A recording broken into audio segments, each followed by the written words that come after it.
Hi everybody, we are here to talk about Miranda warnings. I'm sure you're super excited about this. Not? Okay, but I will do my best to make it interesting, I swear. Okay, bear with me. So the first thing we want to discuss when we talk about Miranda warnings is why do we have this weird specific process and why do we call it a Miranda warning? So the first part of that is we call it a Miranda warning because this process came about because of a Supreme Court case, Miranda versus the state of Arizona. What happened was there was a murder kidnapping and the suspect arrested was Miranda. The only evidence the police were really able to get in that particular case was a confession by the suspect. Suspect went to prison and then decided to appeal that conviction based on the fact the suspect didn't realize they really had the right to not say anything to the police, which is a constitutional right. It's the Fifth Amendment to not incriminate oneself. So that went all the way up to the Supreme Court. The Supreme Court said, yeah, actually suspects do have the right not to incriminate themselves, and the police should have made sure that the suspect understood this. So at that point, all of the jurisdictions all over the country now had to figure out what to do, because that's the fun part about the Supreme Court. They don't make laws. They do interpret laws, though. They also interpret actions. So they don't say, all right, cool, you guys now have to do X, Y, and Z to make sure this is constitutional. That's not what they do. So now every single police department in every single part of the country now has to decide, okay, how are we going to make sure suspects understand their rights? That's where all of this sort of breakdown starts to happen, and it gets really interesting from this part. So everybody's aware of what the Miranda warnings consist of. You have the right to remain silent. Anything you say can and will be held against you in the court of law. Except that's actually not what they say. Oops. Yeah, that's also kind of a thing. So the ruling stated that suspects be made aware of their rights. It doesn't specify language at all. So the reason that becomes important is that jurisdictions can say whatever they want as long as the suspect is aware that that actually is their right. Their right is they can shut up, essentially. So individual states, individual jurisdictions, even individual police agencies within the same jurisdiction can all say completely different things to suspects about what their rights are. And that's totally fine as long as they basically say the same thing. So if you think that it's a specifically scripted thing, that's actually not correct.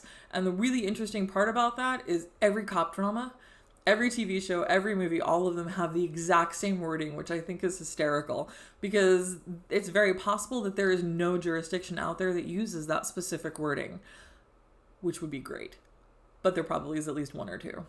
Anyway, so we have to be aware of the fact that we know what those rights are, but we word them differently. So what happens in how we word them? There was a study done about how we actually word them. So the wording can range anywhere to require a 6th grade reading level, which seems pretty good, all the way up to a postgraduate reading level. That seems a little problematic. So depending on where you get arrested, you actually may have to comprehend something that requires a postgraduate education to understand your rights.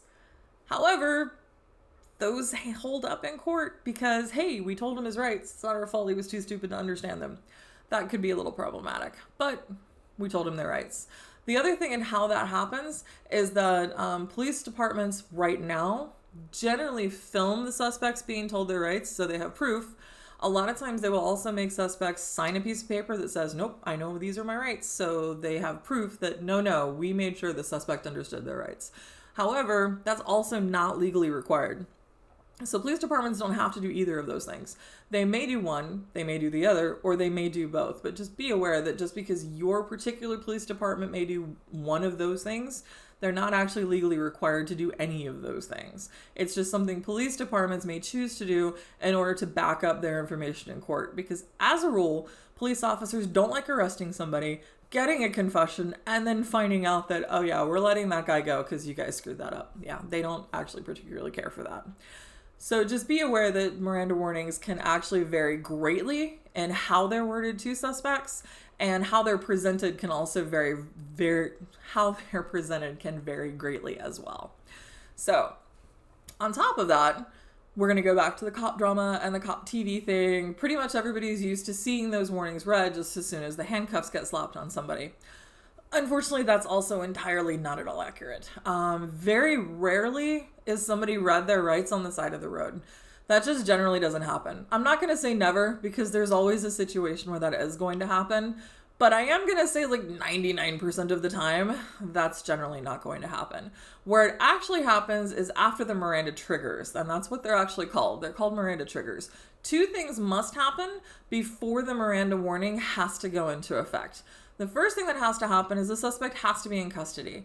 The second thing that has to happen is the suspect about to be interrogated. So, in custody, about to be interrogated. So let me clarify what those two things mean.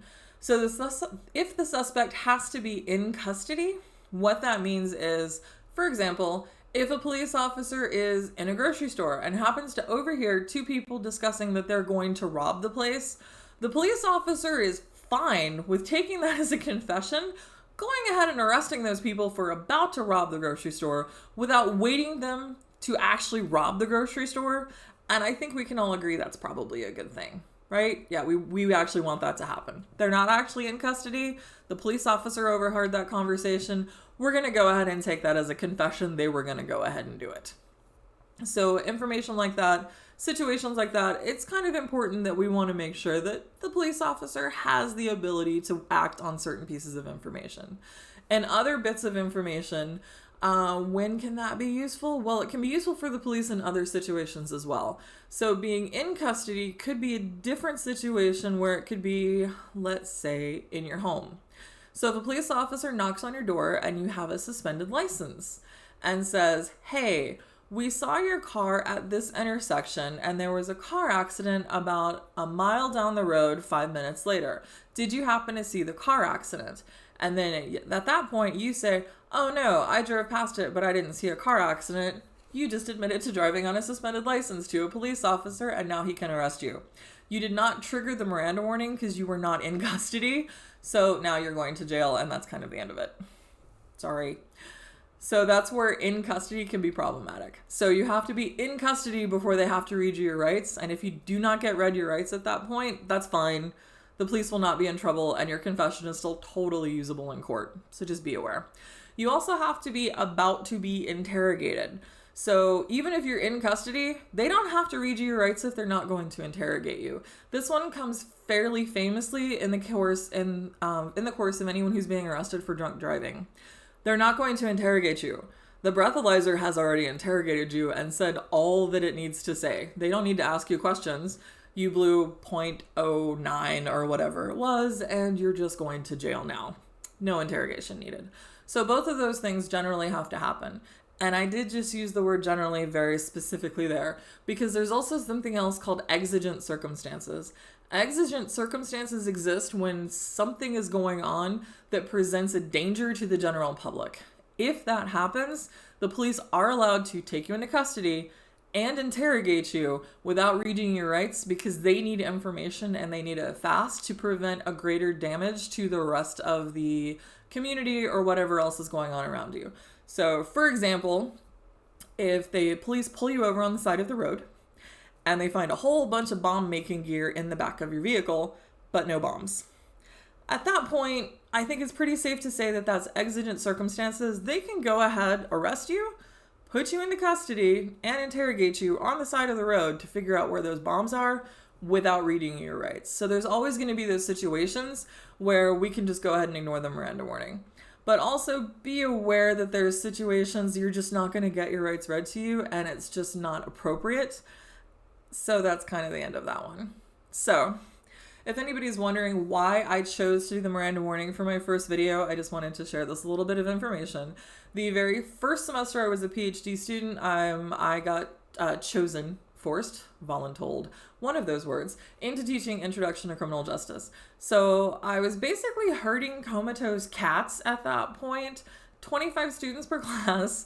No one was really paying attention. I had no idea if I was doing a good job or not. And I'm just throwing all of this information at these students, some of which were criminal justice students, some of which were just sort of, I have to take a class for freshmen, whatever, so I might as well take this class. So I had some students that were interested in the topic, a lot of them that weren't. No one was asking questions, and I'm like, is that look on your face because you're bored, you're under-caffeinated, or you're confused? Like, I don't know what's going on. So it was very stressful. I had like no feedback from the professor of record for the class. no idea if I was doing a good job. It was very, very stressful for someone who had never taught a class before. So about 3 weeks after I taught the particular topic of Miranda warnings, one of my students very excitedly comes up to me after class on Monday, and she's like, I have to tell you what happened. And I said, okay, good. What happened? I was very excited. No, none of my students ever got excited.